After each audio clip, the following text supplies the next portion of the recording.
Welcome, everyone. For today's session, we're going to talk about how to build your own AI agents. It's a topic that I'm sure a lot of you are super excited about. It's one that I'm excited about on a personal level. I've been learning about AI agents for the last few years, and I really think that it's the future, and there's so much that everyone here could use them for, both in your personal and in your work life. So there's a lot of really cool things that I want to go over, and let's get started. So to start, these are the four things that I'll cover today. So the first one is I'll just talk about what are AI agents in the first place, how do they work, how are they different than the normal AI that I'm sure all of us use on a regular basis. Then I'll talk about what involves setting up, especially with OpenClaw. And I'll talk about what is OpenClaw in the first place, how does it work, why is it so popular nowadays, and what is possible with OpenClaw. Then I'll talk about some of the things that I want everyone here just to keep in mind around how to stay safe, what are ways that you can set it up in a safe way. And for this session, I'm trying to make it as user-friendly as possible. Even if you're someone that is not a developer, I do hope that you can learn a lot and even get started on your own. So I don't assume any knowledge. If you're someone that hasn't done any programming before, that's fine. I would love to know just in the chat if you guys could tell me, has anyone ever done any programming before, or is everyone here fairly new? If you have built anything in the past, let me know. Okay, cool. That's fine. Yeah, so if you're new, that's also fine as well. And that's why you're here, right? Everyone is here to learn. Okay, but there are some people that are developers. That's awesome. All right, cool. Then I'll be going over what are the next steps and basically how you can go just beyond the initial setup and how you can get started. Briefly about me, my name is Ahmed. I'm currently based in Dubai in the UAE. I studied computer engineering and I worked in the marketing field for a while. And for the last few years, I've been getting really deep into AI agents. And what excites me a lot is just what the overlap is from the business world and from the AI world. So just a lot of the processes that used to take a long time in marketing and in the business world, suddenly you can automate them in a very fast way.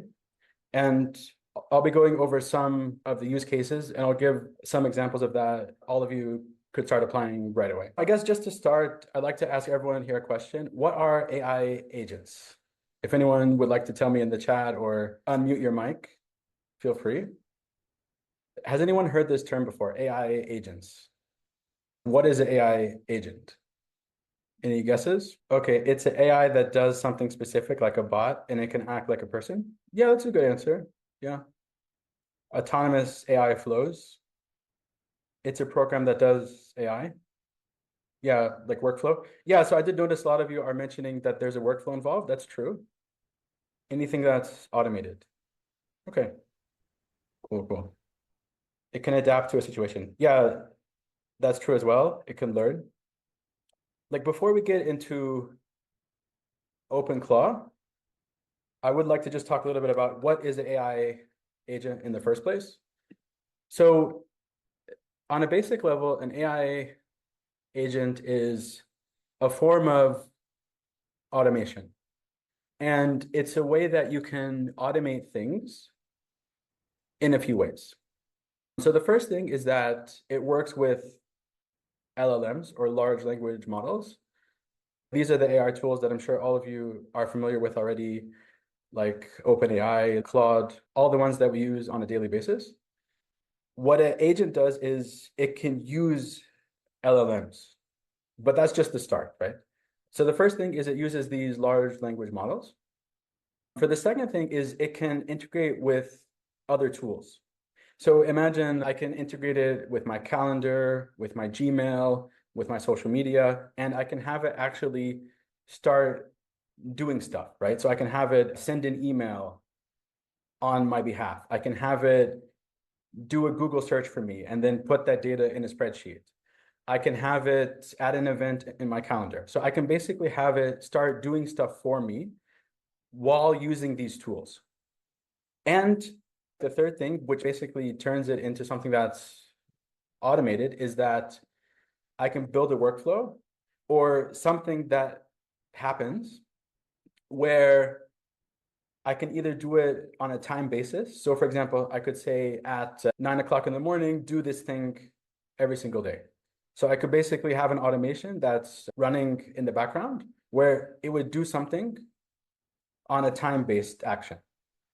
I could also have it be based on something else that would happen. So for example, on trigger. So I could say, for example, if someone sends me a message, then do something else.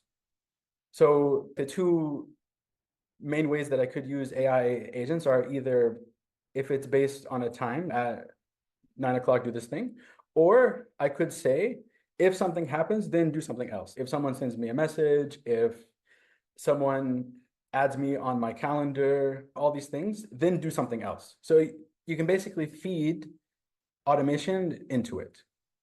And the last thing that makes it something that's really powerful is that you can actually integrate knowledge into it.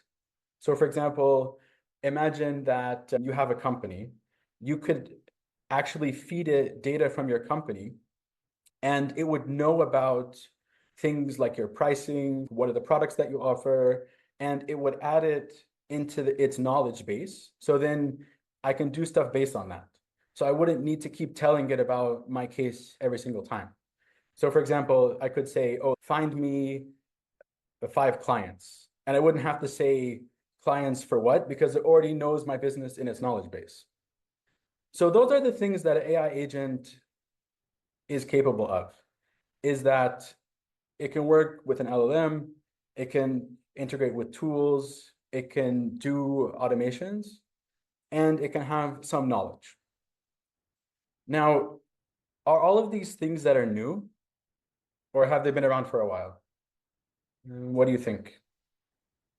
Are these kind of automations, are they things that just came out this year, or have they been around for a while? What do you think? Some of them are old, yeah. Yeah, I'll just give you a few examples. I'm sure like some of you might have heard of Zapier, for example, right? That's been around for 14 years or even more at this point. Things like a cron job, which is basically just an automation that I could run on a server. That's been around like maybe since the 90s. It's a very old thing. So a lot of these things are fairly new. Yeah, if that, then this is another one as well. So a lot of these things aren't very new, but what is new is the LLM layer that was added on top of it. So in the past, I could automate things like if someone sends me an email, then do this, or if this happens, add it on a sheet, all this kind of stuff. But what happened over the last few years is suddenly I can add an AI on top of that. So it's smarter, basically. And it's not just doing a task, but it actually is smart enough to know what is the context of the task and then what exactly it could do. All right. So what is OpenClaw? So now that you know what an AI agent is, what is OpenClaw? What do you think? Has anyone heard of OpenClaw before? Yeah, so it basically could tie all of this into one platform. Exactly. It's an AI agent library that's free. So anyone could start using it. There's no cost associated. And I can basically set up an AI agent and it can do all the things that I mentioned earlier. And what's nice about it is they turned it into a simple interface that's really easy or relatively easy to get started with, where I don't have to build all these things from scratch. So let's go over a little bit about what makes OpenClaw so powerful as a tool. So number one, like I said earlier, it's an AI agent tool. Number one is it just makes it easier for me to interact with it. So out of the box, I can hook it up to a chat platform like a Telegram or a WhatsApp or a Discord, and I can just chat with it. So I don't need to install something or always go in the terminal or write a command or even go on a dashboard. I can just chat with it like I'm chatting with a person and tell it what I want it to do, basically. I can also give it personality. So I can basically say, okay, pretend you're a salesperson that works at this company and you're in your 30s and like this is what your background is. And I can basically give it a personality. And it makes it feel like you're talking with a real person, since it's not something that's just a dashboard, it's something that you could actually build and actually have a conversation. So that's the first thing. Second thing is it lets you connect to any LLM. So it basically is open source in that I can basically have it talk to either OpenAI or to Claude or any number of AI tools. I'm not forced to work with only one. Since it's an open source library, I can basically use any tool that I want or any AI platform. And I'll go over some of the costs that are involved in that. Since OpenClaw is free, but there are some costs that are associated with it because in the end, I have to use these AI tools, and these AI tools aren't free, or the good ones are not free. There are some free ones, but they're not as powerful as the ones that are paid. So the second thing is it lets you connect to a LLM. Third thing, so this is a double-edged sword in that it can basically have control over your accounts. So this is where a lot of the horror stories come from of something bad happened, someone gave it access to their personal email, and then a password got leaked and they got hacked and all this kind of stuff. So it is powerful in that way. So you can give it access to any system, which could include something personal that you may not want to have access to. And of course, it can automate things for you like a cron job or like Zapier or any of those tools can. And also what's very powerful about it is it can learn new skills. So you can basically have it learn things from you. So you could say, for example, okay, when you're sending out an email on my behalf, I want you to always keep these three things in mind. And it would always keep those in its mind, right? Or for example, if you wanted to write articles for you, you could say, when you're writing a blog post, always write it in this tone of voice, and it would always keep those things in mind.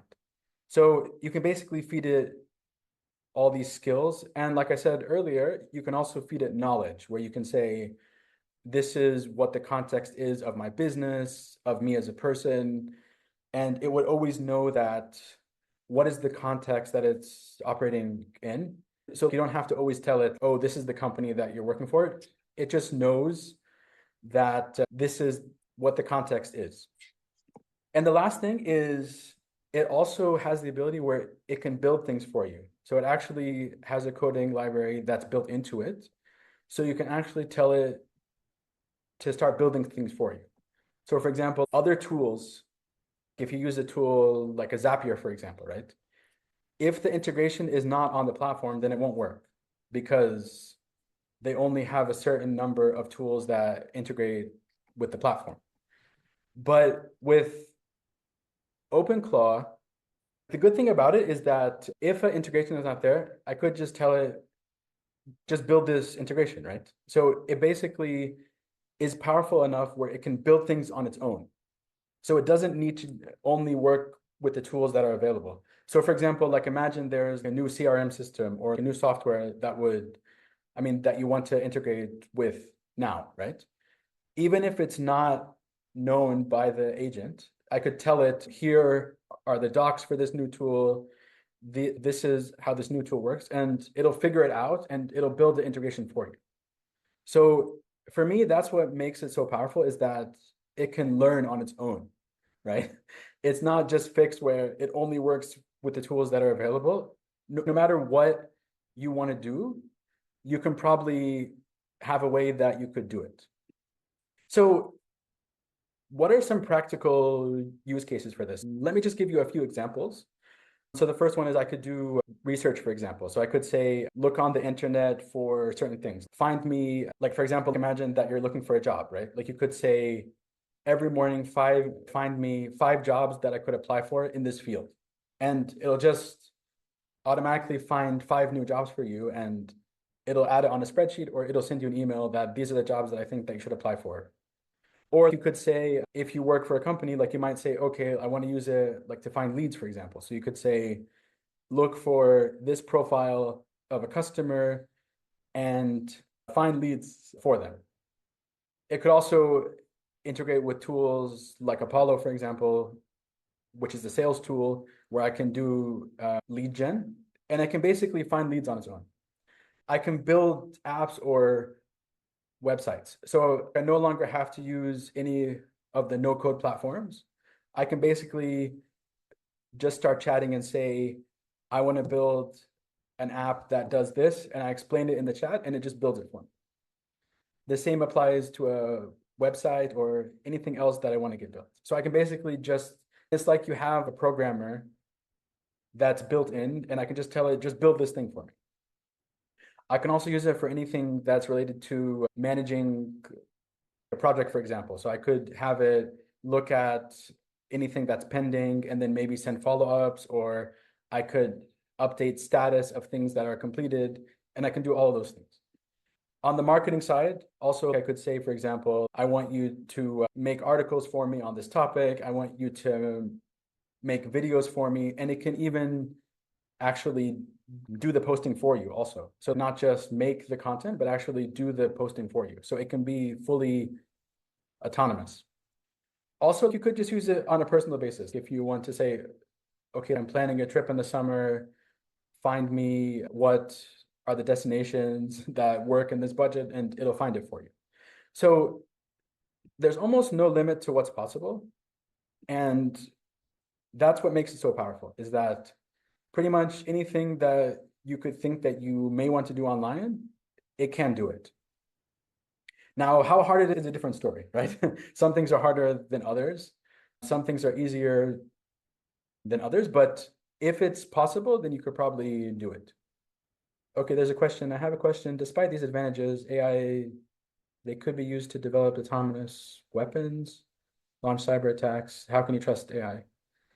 I don't know. That's outside of my scope. I don't know if you can trust it fully, but I did. Yeah, so later on, I do mention a few things that I recommend that you safeguard against, at least on a personal level. One example is that I don't recommend that you ever have it be connected to any of your personal accounts, especially if you're just starting off.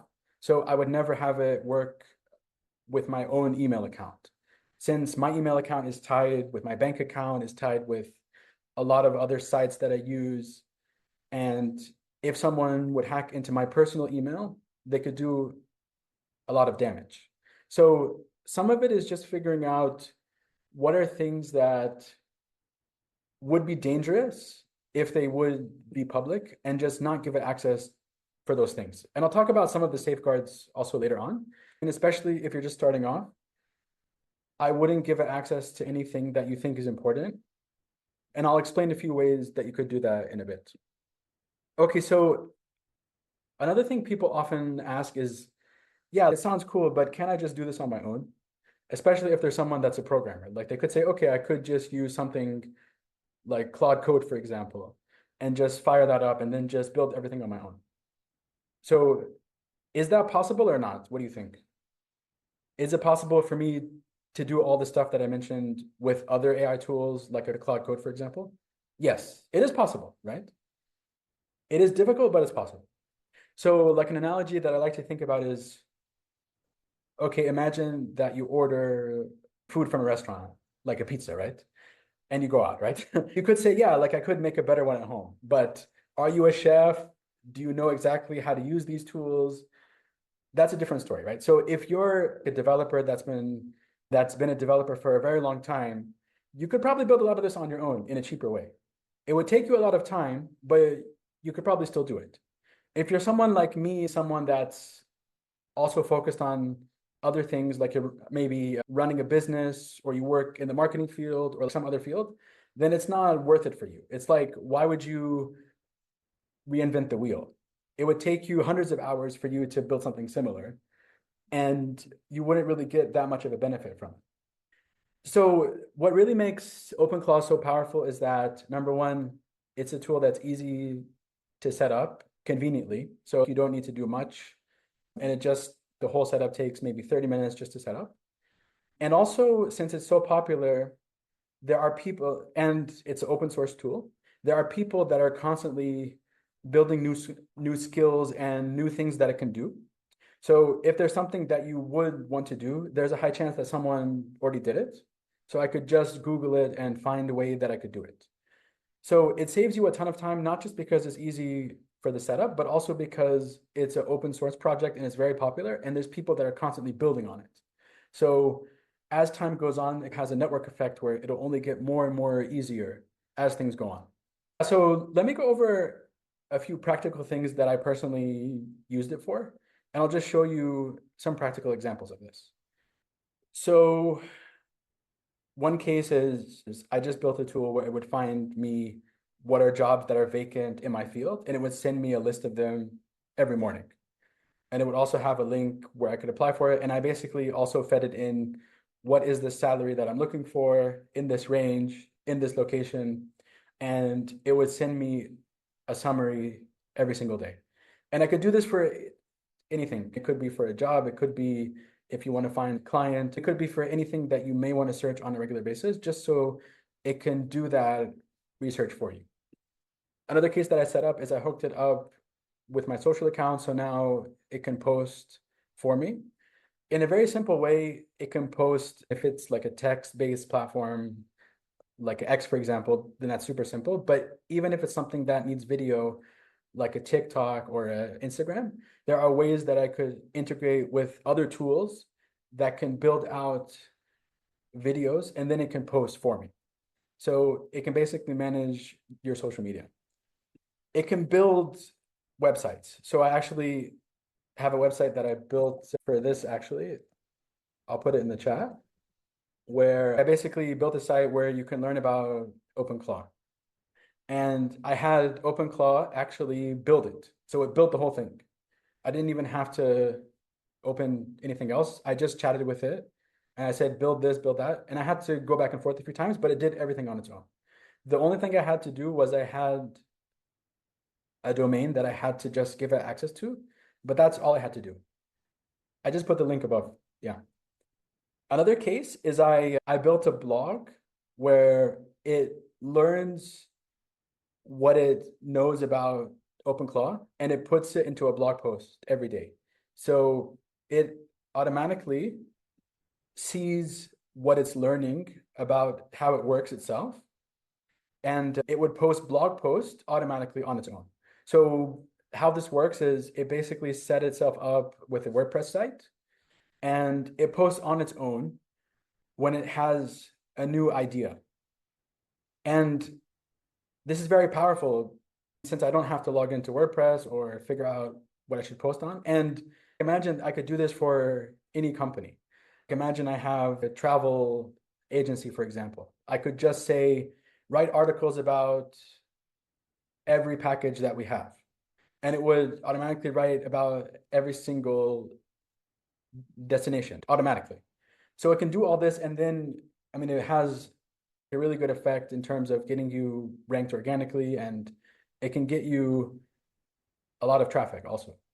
So if you want to see that one also, I'll post a link to it here as well. And this is done fully autonomous. I mean, it's done fully autonomously, and I don't have to do anything. It just automatically posts on its own. And yeah, I mean, it's a super powerful way that you can build out content organically. Another use case that I use is that there's a skill where it can learn about what are the marketing best practices. So you can basically tell it, learn about what is the best way for you to write a landing page from these best practices, or write a funnel for me where I can have someone sign up on my website and then it would send them a series of emails and it would do the whole thing for you. And then on the sales side is, I think I mentioned this very briefly earlier, is that it also can do lead gen for you. So you can tell it, find a profile of the customers that I want, and it can basically do that for you on its own. And it can even integrate if you have a CRM system like HubSpot or Salesforce or anything like that, and it could do even the qualification for you of the leads. Yeah, so you can see that it's super powerful and it can do so many things. And what I found is if there's a task that you can do online, you can probably automate it with OpenClaw eventually. Some things are harder than others, but for the most part, especially if you have just a desk job, you can probably automate right now at least 70% of the stuff that you do. But it's not all sunshines and rainbows, right? There's also a few negative things about OpenClaw as well.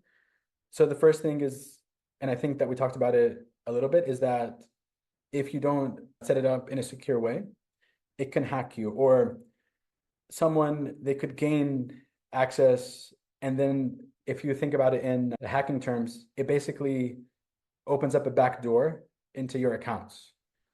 If you built out this bot, for example, someone might find it online somehow, and then they could chat with it, and then it can get access for your emails or your phone number, and they could steal your information or even your money somehow. So it is a tool that people are legitimately scared of in some way if you don't use it in a proper way. There was a famous case actually that went viral I think last night actually, where there was a Meta employee where she was chatting with OpenClaw, and it basically deleted all of her emails. And she set it up, I think, on her work or her personal email, and it just, for some reason, it like entered into a loop, and her emails got deleted. It's stuff like that you should be cautious about. Yeah, so there's a question, how can you run it locally? So that's what I'll talk about, is I'll talk about how to run it in a safe way. So that's coming up. So yeah, so some of the challenges with OpenClaw is, number one, for security, you need to make sure that things are secure. Number two is there is a bit of a learning curve just to set it up. So it's not the easiest thing in the world if you're not a developer. Things might break, right? If you're using it, things might break sometimes. It's a new tool, right? And it's not a tool that you're paying for, in the sense of like it's, I don't know, like a Spotify or a Netflix, right? Where if it breaks, then you could just reach out to support. It's not a tool like that because it's an open source tool. So if something breaks, then you're on your own pretty much. But there are ways that you can always find a fix, right? So if you know how to use it, then you could fix it on your own. But things can break. And the last thing is it could cost a lot. So the tool itself is free, like I mentioned, but every time that you use a API call, that costs money. And something about AI tools is that some of them are very expensive, especially if they're the higher reason tools. So if you use like OpenAI, for example, they have maybe 5 models that are active.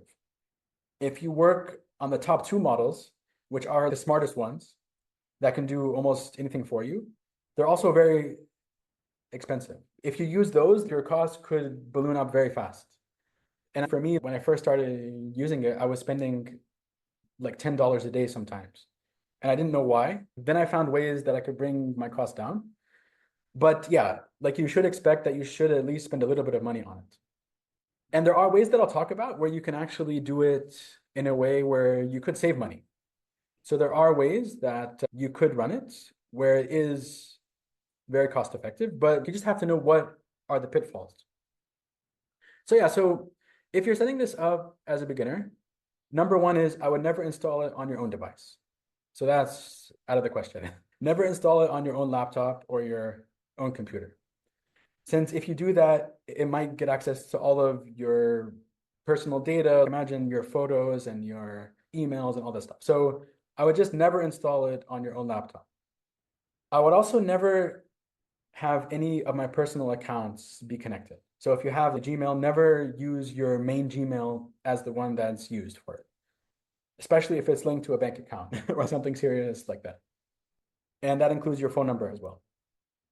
So what I would recommend that you do, and I'll show you how to do this, is you could install OpenCloud or OpenClaw rather on the cloud.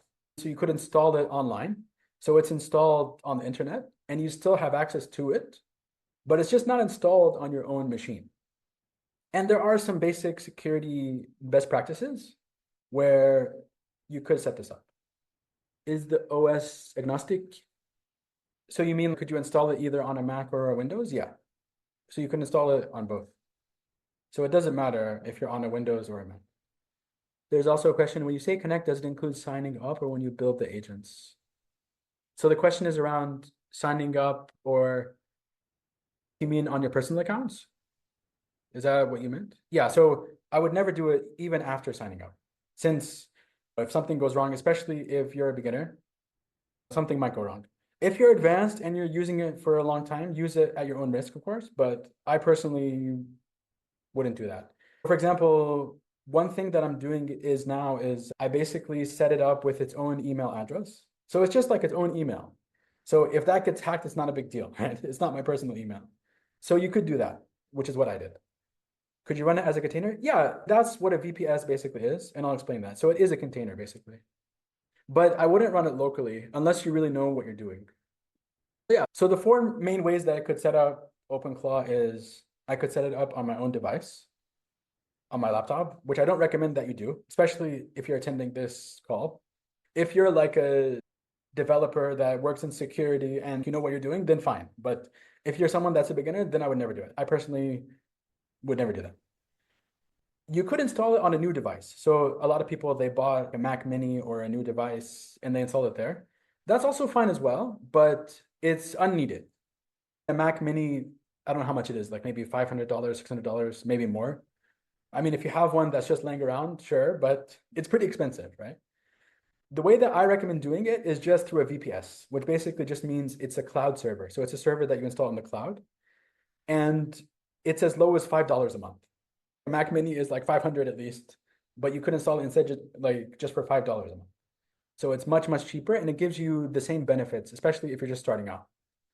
Another thing that you could do is you could manage or use a managed account, which is basically someone else would sign up for you through some other software. That's basically the same as a VPS, but it's more restrictive and they usually would charge you more. For example, there are some tools that they might charge you $30 a month or $50 a month, for example, and they would set it up for you on a VPS. But if you just do it on your own, it would only be $5 a month. And you have more power where you could play with it and figure out what needs to be done. Any concern about running it on a VM on my machine?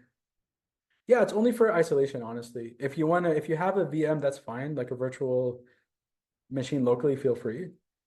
But also the other benefit of having it in the cloud is I can always keep it on. So even if your machine is unplugged, I guess if you set up a virtual machine, it's fine. But yeah, I mean, it's the same as setting it up in the cloud. Like, I don't think there's a big difference. All right. Could you install it on an old laptop? Yeah, if you wanted to. But it's not really needed, though. That's the thing, is you could go through the hassle of installing it on an old laptop. But then, for example, if you wanted it to stay on, you would need to have that laptop always be online. So imagine if your laptop, like your old laptop, if it turns off, then the agent is off. So it just needs a little more upkeep.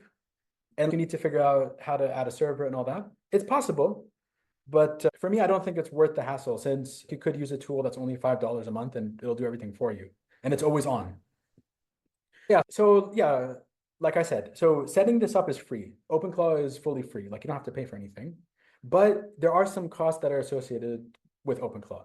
Number one is I have to pay for the VPS hosting, which is where it's living. And that's around $5 a month. It could go up to maybe $7, $8 a month, but it won't be more than that. It's less than $10 a month.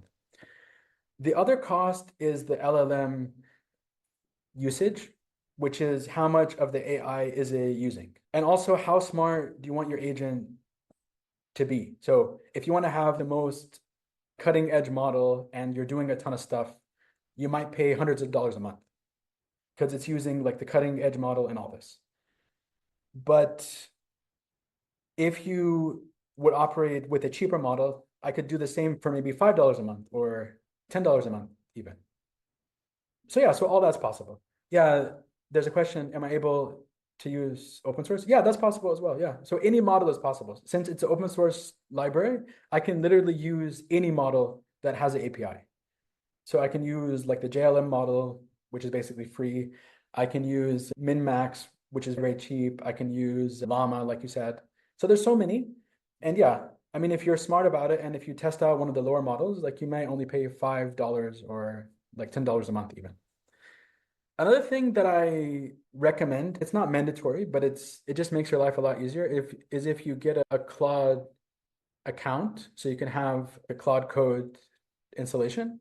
If you do that, there's a few benefits. Number one is you could install that on the server, and then if something would go wrong, you can figure it out with Claude. So if your agent would die and like you don't have a way to figure out what the problem is, it might be hard for you to figure that out.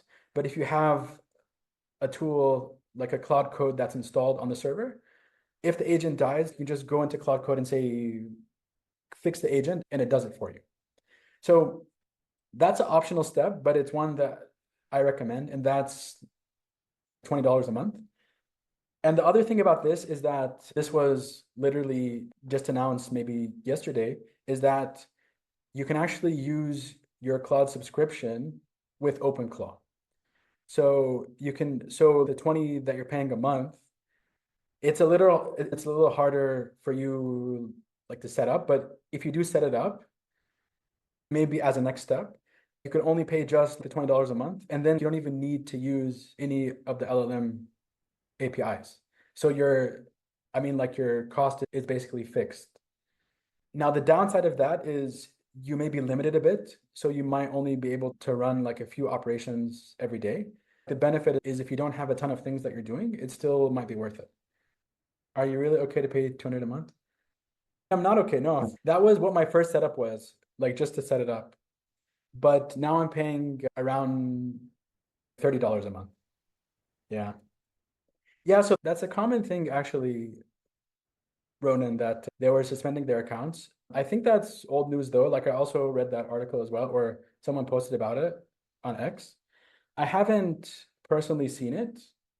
What I do know is that if you're using this for a business, like if you're selling something like a subscription through the agent, then you might get banned.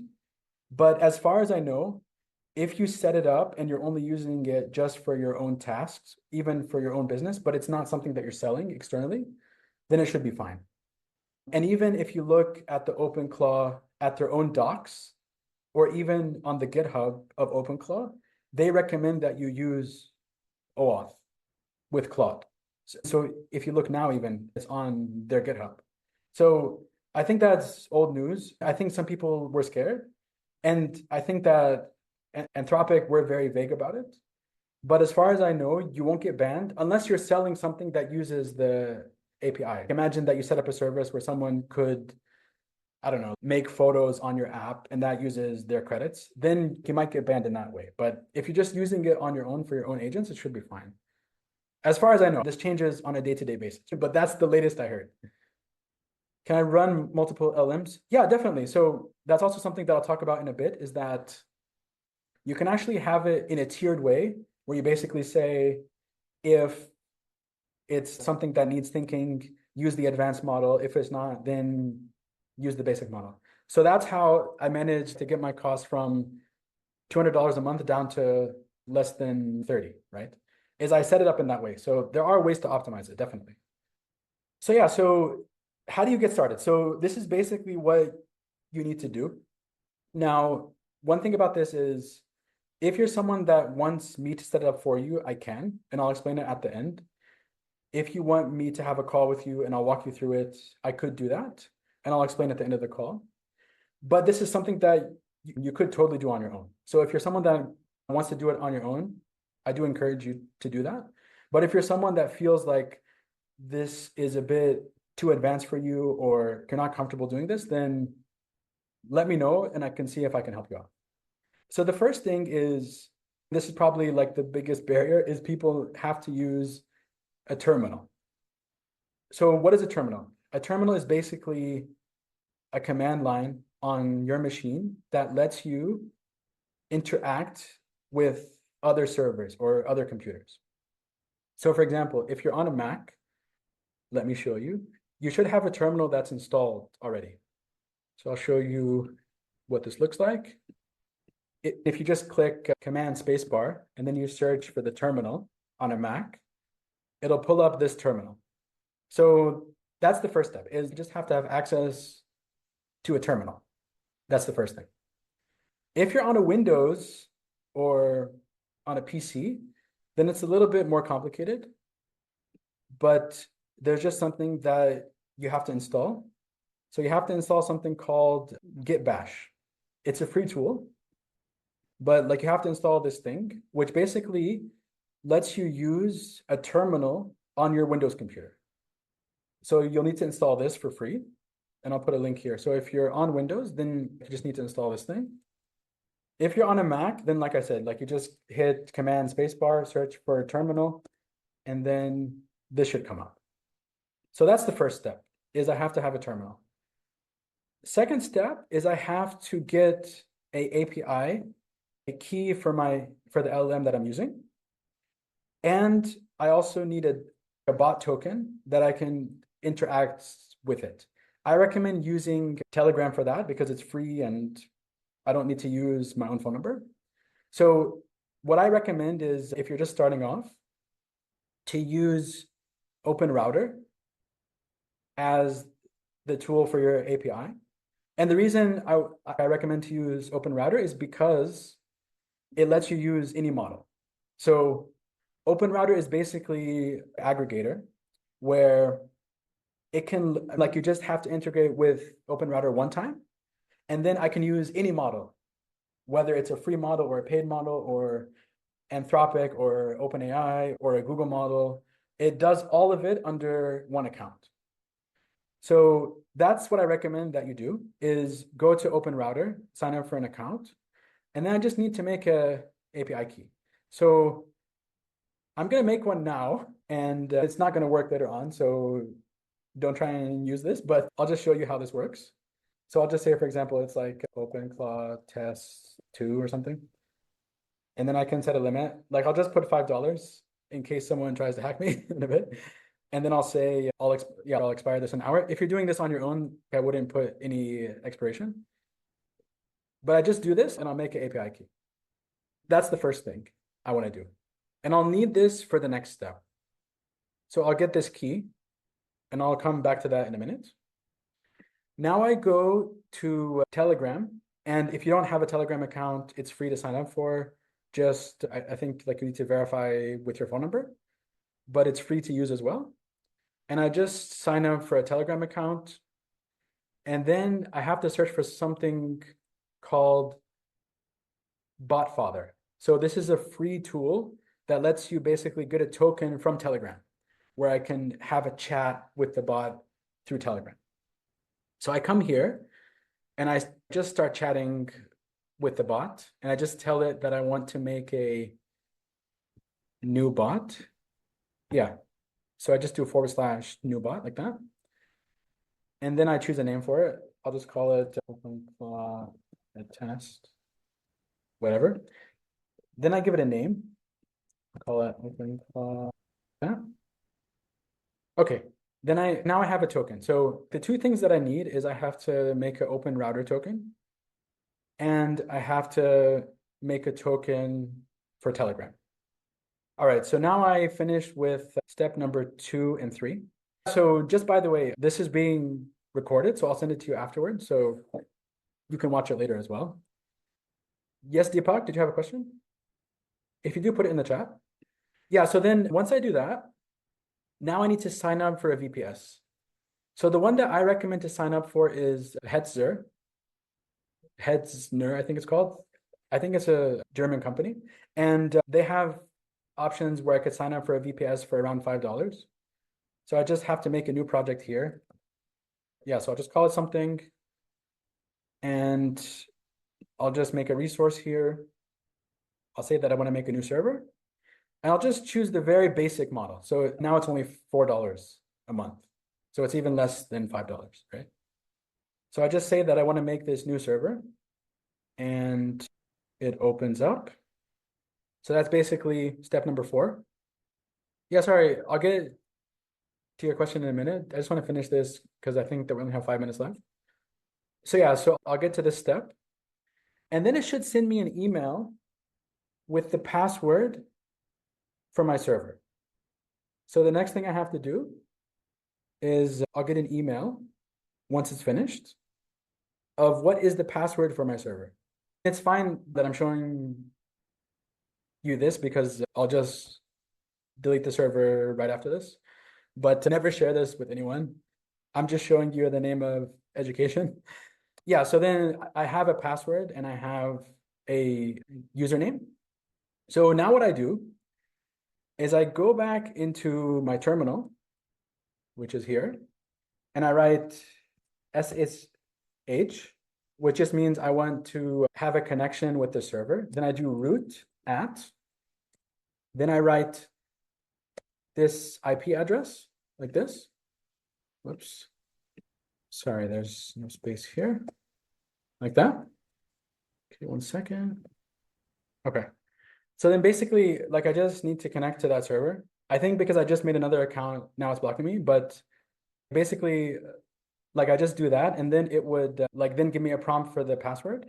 So I just add this password here that I got for the root, and then it would add me into that server.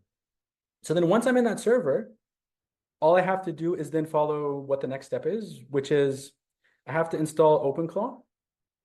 So I can do that by just putting in this command, which I'll put in the chat. And then it installs OpenClaw on the server. So then once I do that, then the last step is it will ask me for the API keys from OpenRouter and for the bot token. Ask me just for those two things. All right. Once I do that, then the next step is I need to start the server. So this installation might take 30 minutes or so, or a little bit less.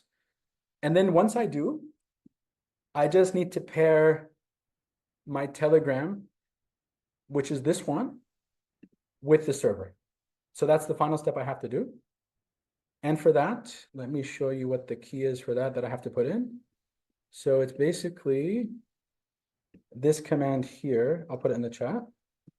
Yeah, so it's this, yeah, so it's this command here. So then it pairs, and then that's it. So then I'm connected. So if you do all those steps, then you're connected and you can start chatting with the bot. So then in the end, it would give you something that looks like this. So I'll show you the one that I have connected already. Can I ask you something? Yeah, please go for it. Yeah, I already installed the Flow, but I have a question. Like, I'm trying to use Gemini API, but I Okay. heard like it's not effective as Anthropic or OpenAI API. Is that true, or what's your opinion on it? In general, I feel like Gemini is, I mean, it depends on what you're doing. I think for coding in general, Anthropic and OpenAI have been better. So I do think that people have done tests for this and they definitely think that it is better. And I personally use Anthropic myself, right? So I don't use Gemini. Our subscription for Yeah. Gemini, not like You can by try any using chance. it. Yeah, yeah. There's nothing wrong with it. It'll still work. It'll still work, Yeah, right? makes sense. There's nothing wrong Yeah. with it. It's not, it won't work, but it would be, yeah, some people, if they're deep into it, they might notice a slight difference. But if you're just setting up something basic, a basic server, I Let's don't say think that, sorry to interrupt you again, but let's say that's okay. something like I'm just building an app or something like a white coding app or something using OpenClaw, but is that going to work? Yeah, I'm for not saying, sure. a deep tech or something, but Yeah, like for an sure, open definitely. projection or production manager or project manager app or something like that. Do you think it's going to work, or because I Yeah, never for tried it sure. with OpenClaw? Definitely. Okay, that's cool. Thanks, man. I mean, it won't have any limitation in that sense. Hi, Thanks, Amit. man. Thank you. Can I ask you a quick question as well? Yeah, go for it. So I set up yesterday and I was so I got the best results with Opus 4.6, but the costs were incredibly high. So I Yeah, I started, think it's one of the more expensive models, I think, yeah, and I'm Opus. quite surprised to hear because I heard that Anthropic had started banning subscriptions. So I was quite surprised to hear that's not the case. But did it work smoothly from the start? Because the best results were Opus 4.6. I changed to other models and it seemed to struggle a lot. And then I started having gateway disconnection issues. And then really trying to troubleshoot, do you recommend like installing Claude Code and then using that to debug what's going on? And have you That's had the cleanest way. kind of good Like Claude results from Code is that? the cleanest way because Yeah. it basically, it'll use a fraction of the cost. If you have even like a $20 plan and you install on the server, it'll save you so much more than trying to debug it from the agent itself. Because the agent itself, it'll use API calls each time and it'll cost a lot more. That's how I recommend that you debug it. But just in terms of Claude, I found that Sonnet actually is really good. I haven't used Opus much myself. I didn't really have a need to. Everything I've done in Sonnet seemed to work well. And I don't know the exact cost, but I think Sonnet might be at least twice as cheap or less expensive than Opus. So it definitely I never had an issue, honestly, with Sonnet. Okay, good to know. So I'll try again. I've just reset it so many times, reinstalled it so many times, so hopefully I'll have better results. yeah, and I do recommend that you install Claude on the server. It just makes it so much easier. Perfect. Thank you. No worries. Yeah, so guys, I started a new server. I don't know what happened, maybe since I already set this up earlier. But yeah, so basically, I set up a server. It gives me a IP address. And I just have to write this command root or SSH space root at, then the name of the IP address, which is basically just this. But don't put what's after this forward slash. Only put up to here, basically. And then I copy this password here. Okay, I say yes. I copy this password here. And 1 second, make sure I copied it right. I'm just going to come up with a random password. It doesn't matter because I won't have this be online for a long time. I just want to show you how it works. It was asking me for the current password again. Let's do that. Okay, now it worked. So current password. Let's do this again. Okay, new password. I'll just put a random password. I'll use this later. Okay, now we're in. So now I'm basically on the server. So now I'm connected to this VPS for only $5 a month. So that's the power of this is instead of installing this on my machine, I'm just SSHing into the server. Now I just have to put in the command to install OpenClaw. So I go to the chat. I put it on the chat earlier. Let me scroll up and find it. And yeah, I'll follow up as well. I know it's late for some people or it's early in other places. I'll have another session later as well. But yeah, so I just paste. This is the command that installs OpenClaw. It's from their documents or their documentation. If you go to the OpenClaw docs, it's here. So I just go to this setup thing. And yeah, it'll start installing, right? So this might take 5 or 10 minutes. So I'll just leave it alone for a bit. In the meantime, I just want to go over a few more slides I have, and I'll keep coming back to it. Yeah, so basically now we're on step number 6 here, right? And we have these two final steps left, then it's connected. Yeah, so how do you take control of costs when using APIs? So the first thing is have a monitor on it. You can set a limit on the spend. So in tools like OpenRouter, I can tell it, don't spend more than $5. If it does, then the credits are gone and I have to put in more manually, right? So you could put in safeguards like that. You could also, once you have things set up, like you could tell it, if it's something that's a cron job, or it's basically a task that you do multiple times as automation, put that on a lower end model. So that's something that you could do as well. And I mentioned this very briefly, is that I could set up OAuth through OpenAI or Claude, and that would save me a lot of money if I used the $20 plan, for example. And they just announced this, and again, like this changes on a day-to-day basis, but the latest is that it's possible and it's allowed. And I mean, it's even mentioned on the on the GitHub for OpenClaw. I'll show you now, actually. OpenClaw, the terminal's not showing, sorry about that. 1 second, guys, let me reshare. I'll share my whole screen. Now, can you see it? Yeah? All right, so yeah, so the main thing is, yeah, like just keep track of your expenses. And yeah, if it's something that doesn't need deep thinking, don't use an expensive model. And another thing that I recommend that you do is on the server, install Claude Code if you can afford the month. I think it's worth it because it can figure out any problem that you have and it basically does it for you. So I do recommend that you do that. There are a few things that you'll see in the setup, and I'll send this to everyone, but there's basically, when you're setting up OpenClaw, there are 7 files it has. There's the identity file, which is basically its name, its emoji, avatar. It explains what the agent is. There's the soul file. This is basically a file that tells it about itself, its personality, how it works, all this. There's a user file that tells you about you, so me or you, the person that's talking to the AI. So like, for example, it'll say, oh, I'm a salesperson and I want this to happen. There's the agents, which is just like how it works. Oh, run these processes all the time. So it has like its standard operating or like SOPs basically. There's the memory. So these are things that you want it to have in its memory, like long-term things. There's the heartbeat. Okay, are there pulses that you want to check, things that it has to do on a regular basis? There are tools. So these are setup information, environment variables, passwords, all this stuff. And that's basically it. Those are like the 7 things that it has. Now, there's a few other things that you should know about when it comes to OpenClaw. There are the channels. This is how it talks to the outside world. Telegram, X, WhatsApp, all of that. There are the skills. So these are things that it learns, how to send an email, how to post on social media. Like all these things are skills that it could learn. And there are things which are recurring tasks or a cron job. This is basically just things that you can automate. And some of these don't even need to use API calls. You could say, for example, every morning, do a check on these systems, and it doesn't need to call any API for that. But it's basically anything that's automated like that. I recommend that you use a low-cost model or a free model, so then it doesn't eat into your API cost. So then basically, yeah, a few things like from my end is if you want to do this on your own, I recommend that you do it.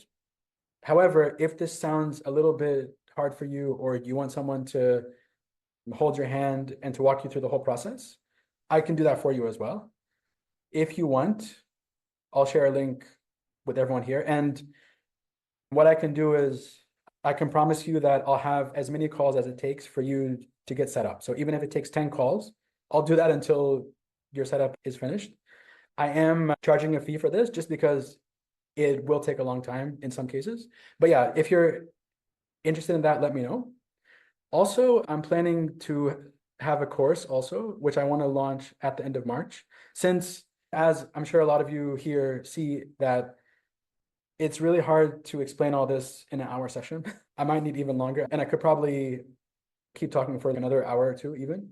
So what I do want to do is I have a course that I'm starting at the end of March where we'll basically all learn together as a group. So I'll also send everyone a link to that as well. So if you're interested, I would love to have you join either in the course or if you want me to set it up for you. If you want to learn it on your own, that's also fine as well. That's how I learned it. I learned it on my own. But in some cases, I know some people, you have like a job or you're busy with other stuff. And if you just want to make it simple and have me set up for you, that's a possibility. Or if you want to join in this course, that's also possible as well. Amazing. All right, thanks, Thomas. Yeah, and I'll share the link. If anyone leaves early, I'll share a link to this so you can follow up. So yeah, so let me now show you, yeah, let's check if the installation is done. Let's go back in the terminal. Yeah, so it tells me here, yes, I want to install this. Quick start. And now I choose Open Router. And the reason I choose Open Router is that it can basically work with any of the API tools. I don't have to be tied down just to one. So I'll choose Open Router. Now I'll enter my key. That's what I did in the previous step. So let me, shoot, what happened? Or I might need to run the installation again because I exited it. Hold on a second. I think if I run, hold on, let me try running this again. Okay. Yeah, the good news is that the main things are already installed. It shouldn't take that much time. But yeah, once that's done, the only other thing I have to do is I go back to where the API key was. Hold on, let me stop sharing for a second because I can't exit this full screen. Hold on a second. All right. Yeah, sorry about that. Let me reshare. All right. So I just have to get this API key that I made earlier, which is this one. When it prompts me again, I'll just add that. So let me go back, see if I can find the terminal. Where did it go? Okay, what is this? Sorry, I have to keep resharing because it was full screen. Hold on a second, guys. All right. Yeah, so you can see even as someone that has done it before, there's still a lot of steps involved, right? And there's things that you have to constantly keep checking on. Let me run the onboarding wizard, it's called. That's what they have in the docs. So let's do that. There's this command here, which is onboard. Quick start. To update values. Okay, let's try this again. That's where I clicked escape last time. So I'll look for Open Router, which I believe is here. Click enter. And now I paste my key, which I had earlier. paste that, and now it should work. Now I choose the model. So yeah, so that's what makes OpenRouter so powerful, is that I could basically have it automatically choose a model for me. It'll choose the most optimal one, or I could even choose a free model or an open source model. For me, I'll just choose Sonnet because that's the one that I recommend. It is more expensive, but at least for the setup, I would recommend it, and then maybe switch to a free model later, just because it's the smartest one. You wouldn't have any problems with it. Even 4.5 is fine. Then the main thing is the Telegram bot token. It'll give me this token. I copy this, and then I go back to the terminal and I paste it. Okay, configure. Yes. I can skip this for now. I don't have to do anything else. So all this stuff I can add, but you can basically see these are all libraries that I could integrate with Notion, OpenAI, right? So it's super powerful. So I can just choose no, skip for now. All right. Now I should be good to go. It'll just maybe take a second to finish with the settings. All right. So now I just have to start it up. So I just write OpenClaw gateway. This will start it up. And now I can go to the Telegram I made earlier, and I open this bot. So I just click on this. Okay. Now it gives me this pairing code. So now what I have to do is I have to enter a command where I pair it. So I also put that command in the chat. Yeah, so some people are asking me questions. Yeah, that's the thing, is there is a steep learning curve, right?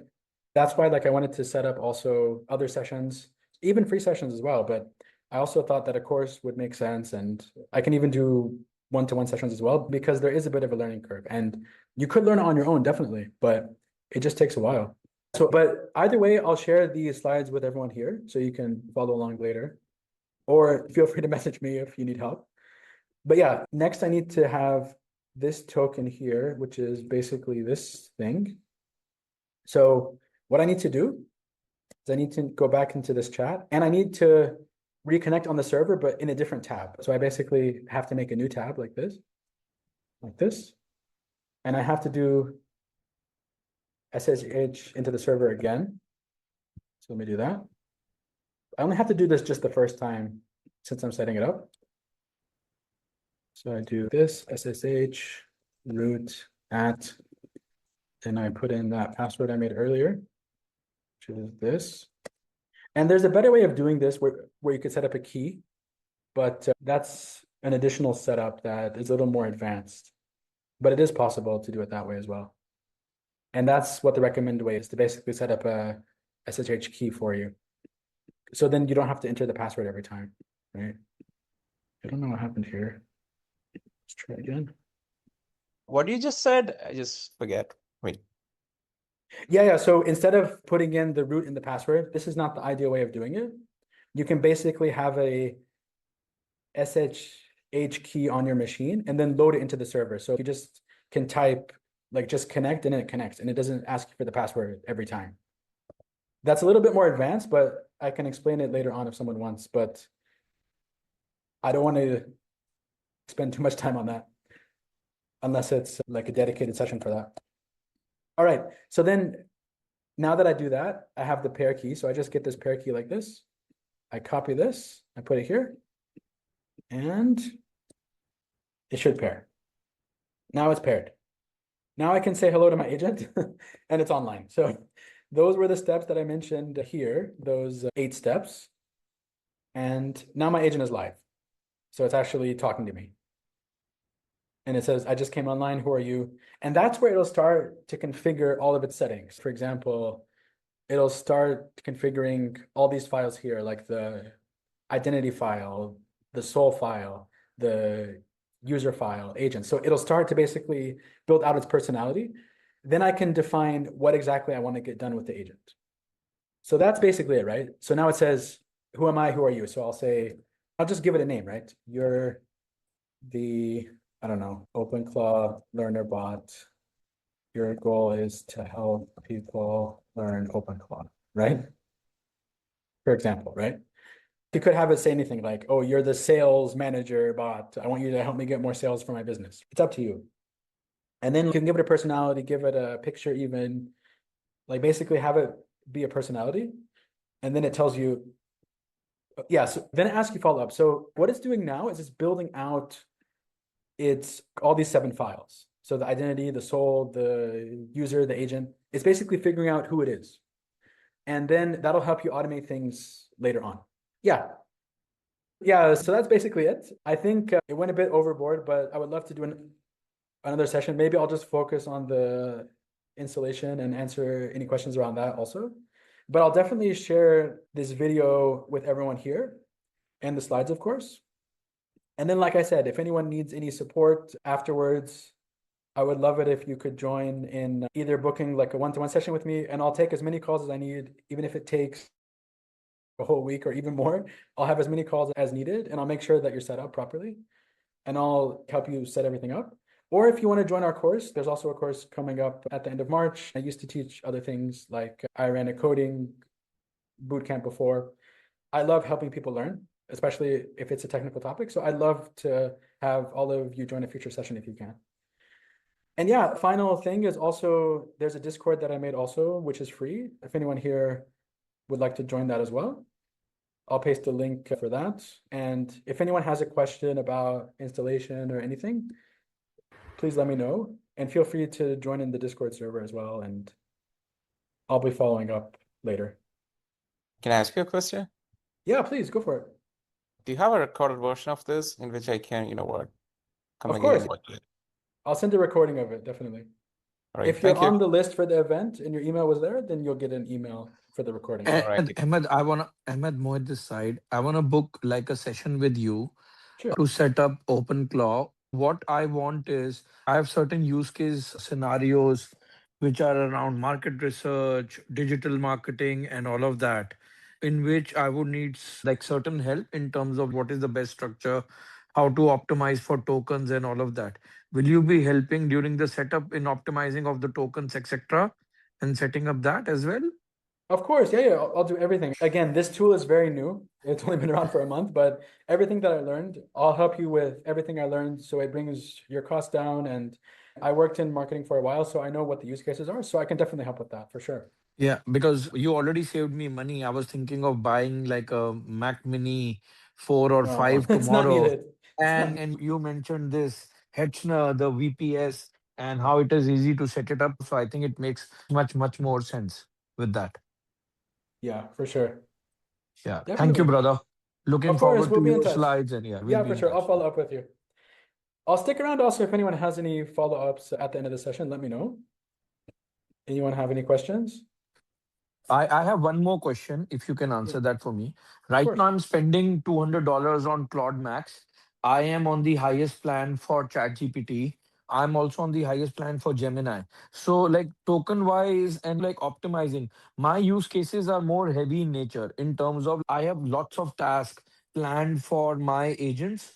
And I just wanted to know if we is there a way that we can set up like daily limits and like where they ping us that the limit has ended, and if I give them an approval then they charge more limit from open router? Is it Yeah, like that's possible. So actually one of the files, if you look at the heartbeat file, that's what its job is. So you could put in the heartbeat file, basically tell it, this is what I want to happen every hour or every, like maybe every 3 hours, 4 hours, check what if the limit is reached. If it's not, then do this.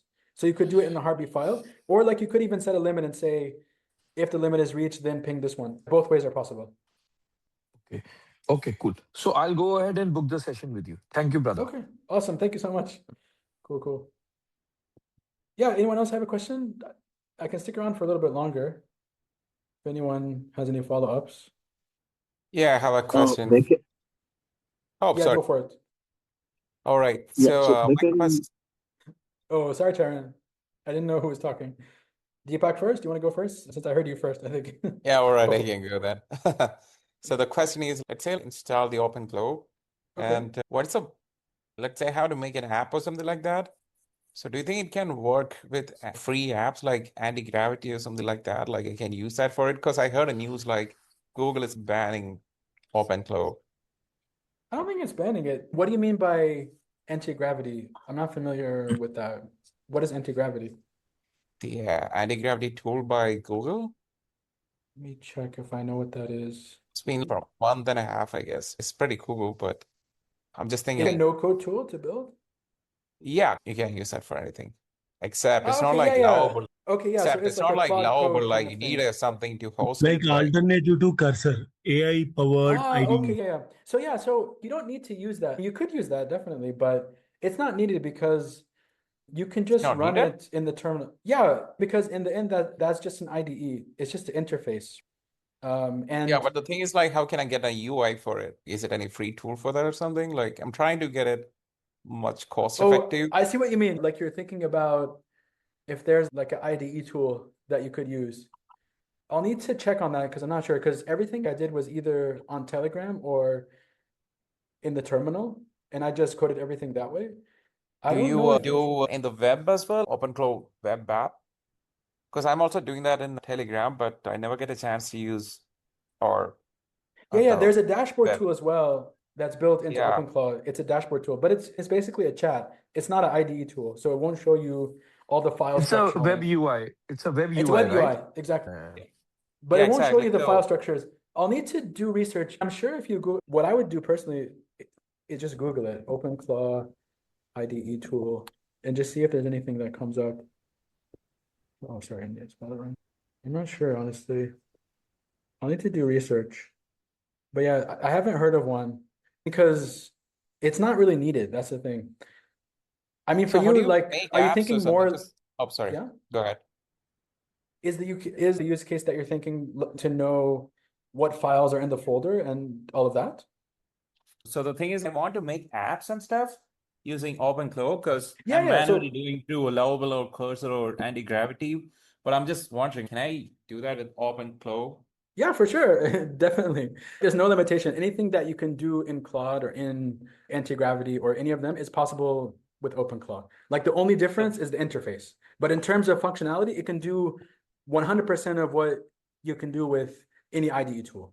It's exactly the But same. can I do that? You know what? Just how can I see that? Like in, for example, like in Lovable or Cursor, you know what? You wipe code to it and you can see the UI and all those stuff. But how can I see that? Physically see? It's a good question. Yeah. So you could host it onto GitHub, and then from GitHub, you can integrate with any tool. So you can integrate with Netlify or even like GitHub Pages, for example. But there's a ton of integrations for that. That's easy. Do you need GitHub for it? Is it any other way? Because I'm not familiar with Git. I Is know it an it, but I'm app? not a tech Are guy, you to be building an honest. app or a website or like a web app? Kind of an app. Okay, Like, so it's for you made mobile? like a normal apps which you made in Lovable and Cursor. Normal. In that case, yeah, it's super easy. For example, like the site that I actually built for this, I built it fully with, I mean, I did it through OpenClaw. This whole site, I just told it build this and it built it, right? And I just Oh, have to say, that's yeah, how do you do that? Like in terminal or you like in the I don't know. terminal. Yeah, yeah. Even Oh, not even from the terminal, just from the Telegram. I just oh, say, that's cool, man. That's cool. build me a site and it builds it. That's it. And what kind of integrations do you have to do? Because when I install it, I think I only give like API key and some of the permissions. I don't know what else I should give permission to it. That's it. The only thing is you have to have a place where you host it. So for this site, because it's a static site, I just host it on GitHub. That's it. So You like host GitHub it on is free. GitHub, right? Yeah, and it's free. Like you just sign up for a GitHub account. I thought Then you post host it the on code. a VPS, then I don't know, maybe I'm not that tech guy. That's why I'm No, asking. no, the VPS is for the agent, but this is for the website. So if you made a website, you can host it anywhere else, right? Or if you make an app, Like you can host it anywhere else. you know? Vercel or something like that. Okay, Exactly. Like it could be on a Vercel, it could be on a GitHub, it could be anywhere. All right. So for that, like, how do you say that? Like, you just give the credentials for the GitHub to the Exactly. Open. Or you could even ask it, where do you recommend that I host this for free? And it'll say, oh, these are 3 options that you can host it for free. Replit or GitHub, and it'll tell you just choose your favorite one and then give me your login for it. All right. I have one more question. Actually, a lot of questions, but I don't know if I have the time. But anyways, I felt, you know what, when I install it and when I was trying to text it or something, sometimes it's too slow. Is it any reason for it or? Like how slow is it? You're saying a few seconds or? Like in a minute. Sometimes it doesn't answer to me or something.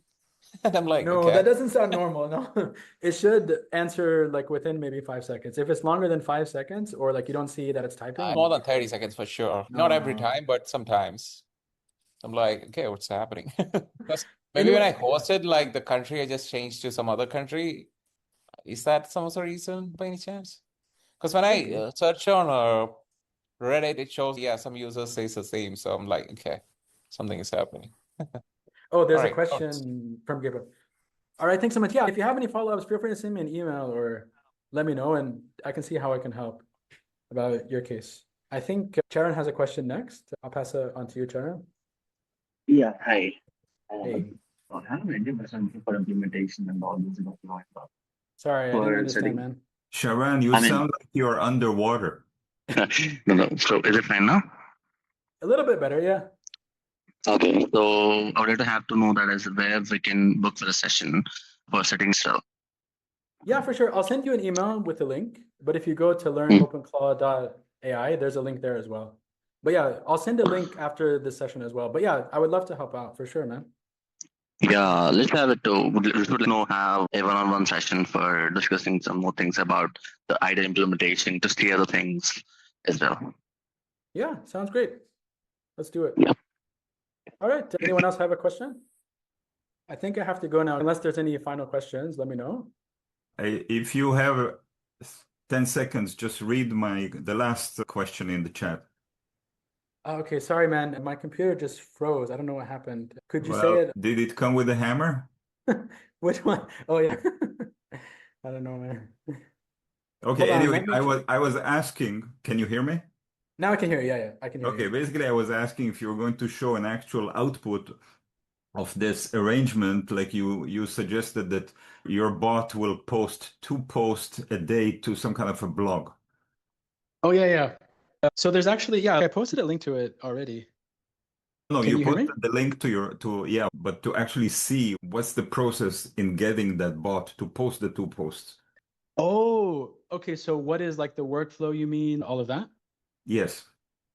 Yeah. I can send that to you. It's not that complicated. It just needs you to install a WordPress skill. And there's a set of steps that are involved. So there's maybe 5 or 6 steps. Like you just have to tell it, install this WordPress skill, make a new WordPress installation, and then link it to this blog. So you just tell it what to do and then say, make a cron job where every day you post on this topic. So if you can just send me an email and I'll share with you what are the exact things that I wrote for this to happen. Okay. And yeah, I have it as a list. There's 10 commands I have to give it. Install this for WordPress, install this thing. And I just told it, do these 10 steps, and then it started working. You want me to send the link, my email to you now as a private message? Yeah, sure. If you can, or if you're on the event, I can find your email, I guess. Just Gabriel, right? I just sent it to you. Okay, sweet. Cool. All right. I'll follow up with, yeah. I mean, it's easy, but there's just a lot of steps involved. Yeah. Okay. Thank you very much for the session. Of course. Thank you. And thank you, everyone else. I'll be running more of these as well, since it seems like they're in demand. So thank you all for your time. I really appreciate it. And hope you have a great rest of your day and night. Thanks, Ahmed. It was a great Thank session. you. Take care. All right, Bye-bye. everyone. Have a good one. I'll see you around. Bye.